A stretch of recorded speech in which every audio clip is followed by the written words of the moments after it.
through most of the notes yesterday, okay? For those of you guys that have been gone, Sam's been joining us in live. Sam, right? Adam. It's okay. I live in the shadow. No, it's not that at all. It's just, you know, it's that last year, right? So anyhow, Adam's been watching. Listen, really what we've been finishing up was the essay portion of your test and the notes.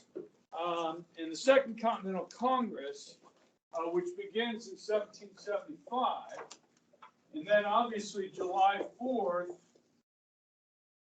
1776, they signed the Declaration, right? And it had to be unanimous. So anybody that was not willing to put their name on the document was asked to leave. Okay? And there was at least one person, his name was Dickinson from Pennsylvania, who was a Quaker, that decided not to sign the Declaration. He wanted to reconcile with Britain.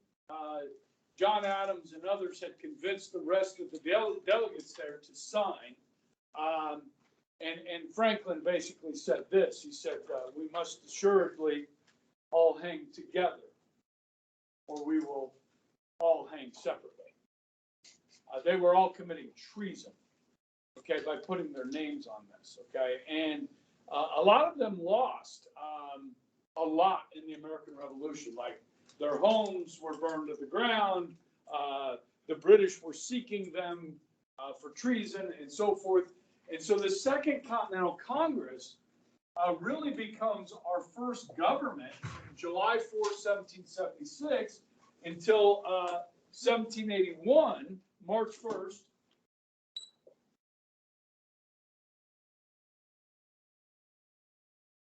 When they write the Articles of Confederation, okay, the first Constitution.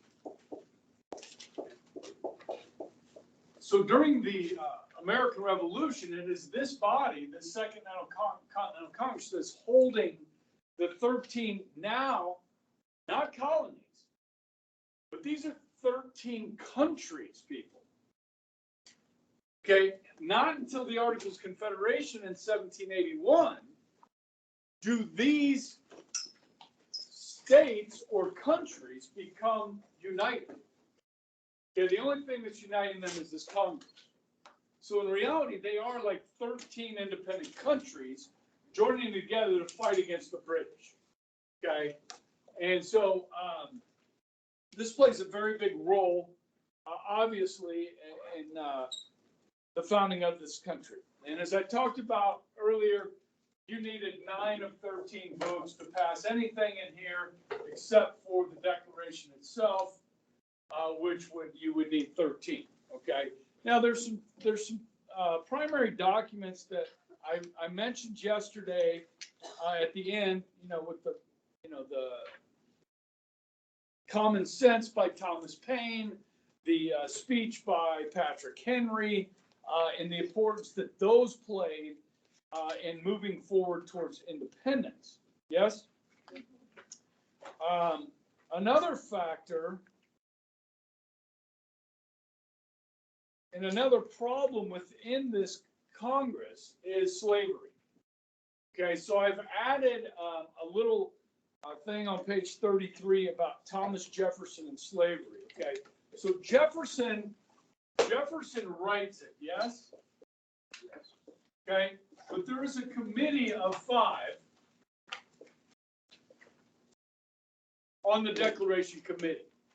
Okay, on that committee of 5 is, of course, John Adams. Okay, Franklin, Livingston, and Sherman. Yeah, for the Declaration Committee. Okay. So when Jefferson writes it, and you guys know why they chose Jefferson, right?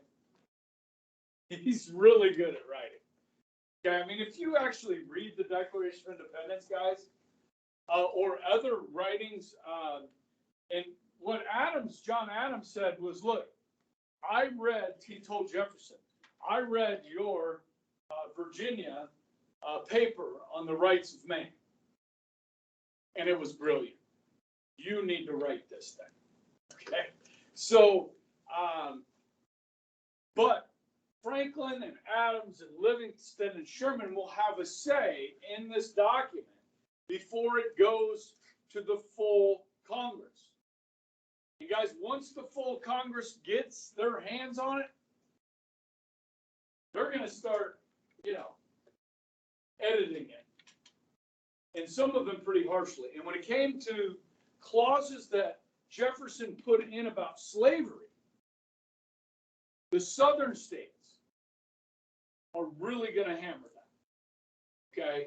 And so there will be deleted clauses from this document about slavery. Okay? So you can read about that on page 30, 32 and 33 and 4. Okay? Just to note, okay, guys, could they have tackled the issue of slavery here in 1776? Possibly, right? I mean, it was up for debate. But you got to get 13. So there is no independence if you leave those slavery clauses in the Declaration. You follow me? You're not getting 13. Okay, so when we talk about compromise here, this is an ugly compromise, knowing what we know today and the way we view the world today. Okay, this is ugly. The fact that they allowed slavery to persist. But the fact that they put the language in that all men are created equal allows us to shoot for fulfillment of equality for all men. Does that make sense? And in our founding document, it's said that. And I like to quote Martin Luther King Jr. here. When he talked about the Declaration of Independence, Dr. King talked about how the Declaration was a promissory note. It was a promise that would have to be fulfilled by future generations. Okay, and I think that we have attempted to do that in the last 200 plus years. Okay, to fulfill that promise. Okay, are we perfect? Are we there yet? No. Are we better than we were in 1776? Yeah, just a little. Okay, but we still have work to do. Okay, and some of that, that division we see in our country today. Is a lot of it's political and not so much based on inequality, although inequality does exist. Okay, so what we're going to do next is this is one of those good days where I have a little bit extra time. So that kind of concludes, probably that last paragraph. So if you look back at the essay question itself, guys, okay, you've got 3 body paragraphs. Do you have to keep it to 3? No. Okay. It's designed that way, but you don't have to. So you've got the paragraph. Okay. Let me just explain the impact the following had on the foundation of our government. The English founding documents, Magna Carta petition right? Yes. And the English Bill of Rights. Okay. I told you guys yesterday you didn't have to list all those rights for each one. But you want to talk broadly about the impact of those English constitutions on our form of government, okay? Then you get into the colonial and revolutionary experiences. So one of those videos, one I showed of myself teaching the previous year, which talked about the 3 types of colonies, the royal, proprietary, and independent. Each of those having different forms of government within those colonies, but all sharing at least some self-governance within those colonies, especially the independent colonies. So you want to discuss that. And then you get into the revolutionary era, which, is a rebellion to British taxes, right? And then a rebellion to British taking away our rights that are found in British constitutions. Okay? So you want to talk about that timeline of events that take place. okay, between, the era of salutary neglect, 150 years of self-rule, basically, and then the clamping down and how that all came to a head, okay? And then the last part says the founding fathers, including speeches and famous documents. So that's where you kind of go to your book, okay? You've got the Declaration in here. We talk about Jefferson. We talk about the Adams cousins. You talk about Hancock. You talk about all these people that we talked about yesterday and that are going to be in the video. Okay, the video that I'm going to start today is called Rebels with a Cause. Okay, and it's all about what we just talked about the last couple days. And it's good. Okay, and so I did post that video in Canvas, not knowing who all would be here or not. So that video will be available for you to rewatch if you want to. We're not going to be able to watch the whole thing today. So I'm going to leave Mr. Holman with the time that we leave off today. And we have a short schedule on Friday because of the pastor's mass. I think this class is 40 minutes, so you'll have time to finish that. Okay, that'll be Friday. Come back on Monday if I can find it, which I looked yesterday. I scoured it here and I scoured it home. My John Adams series. So Lily, I'm not going to be home tonight. Huh? I looked upstairs, I looked downstairs. If you look for me again, maybe I was looking for it. You know what it looks like? Yeah, It's gold. cardboard. Yeah. Kind of gold color.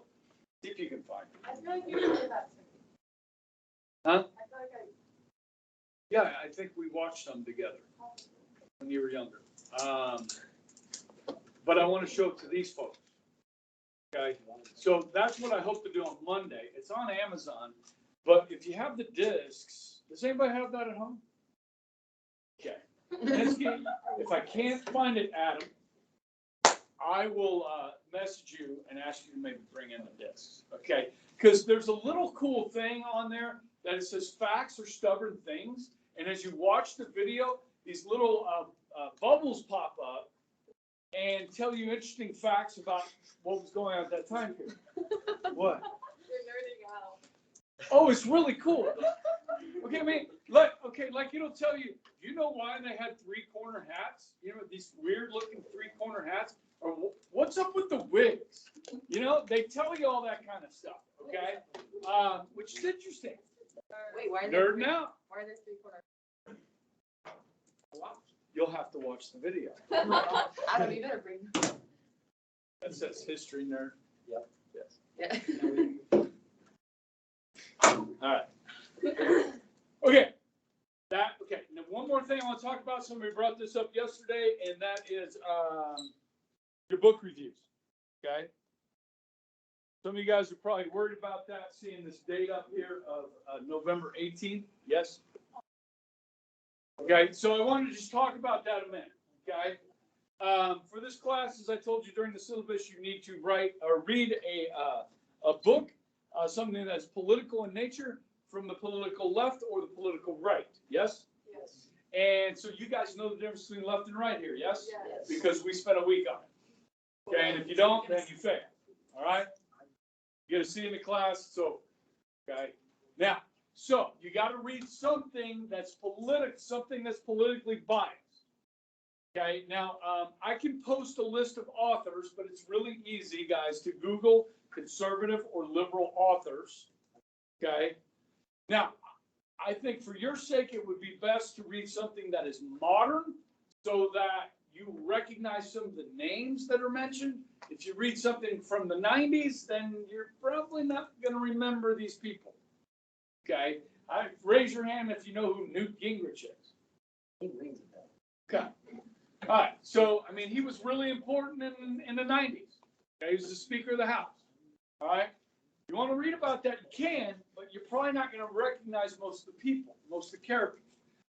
So I just want to throw it out there, just so you'd be thinking about it. Some of you might want to be go-getters and start looking for a book. If you remind me next week, I can take a little bit of time and talk about some authors that you might want to look at. Okay, and I think I told you guys this. If I didn't, let me tell you. If you're really like Lipinski, okay, I know his family well, and I know that they talk about politics and stuff, and he's a right-wing wacko. So he feels pretty confident in what he believes. He might want to read something from the other side. Now, if you read something from the other side, it might make you mad. You might want to burn the book or throw it against the wall, but you'll have a lot to write about. You know what I mean? Because you'll have a lot to be critical of the author. If you're reading something you agree with, now there are certain authors like Ann Coulter, who's a right-wing conservative. So like Lily might read Ann Coulter and go, whoa, I mean, I agree with her on a lot of this stuff, but her messaging is, I mean, harsh and warped and cruel. Okay, because that's Ann Coulter. She's cruel. She doesn't care about your feelings. Okay, seriously. So, I mean, you may agree with her, but you'll have a lot to write about with her style, if that makes sense. Okay. Guys, to be honest, it's easier to find conservative books than liberal books. Just kind of like if you turn on AM radio, you're going to hear conservative talk radio and not liberal talk radio. Okay? Liberal talk radio has been tried. Just nobody listens to it. Okay? Because all you need to get liberal news is to turn on the TV. And you got it. Okay? That's why conservatives go to the radio, because the TV's full of liberals. Am I wrong? No, I'm not wrong. Okay? Okay? So you guys decide. And I just got to approve the book. And guys, there's no right or wrong here. You understand? I want you to read something. Now, none of you are going to be like, dude, this was the best book I ever read. Because reading political books, they're not really that good. But I think you need to expose yourself to it. Okay? Just to see the bias, to write about the bias, recognize it. Okay? And it's part of your formation as far as learning how to do that. Okay? And that's why I stuck with that. Now, Mr. Finkeldine, when he taught this, everybody read the same book. Now, I'm not reading 25 of the same papers of the same book. I need some variety in my life. Okay. So I'm going to let you pick one. Good? Okay. Nothing from the mushy middle either. Okay. From the machine. You're right. All right. I'm a right wing. Okay. I'm going to stop here. Okay. If you're at home watching this, you can watch the video that I posted today. Founding Fathers Rebel with a Cause.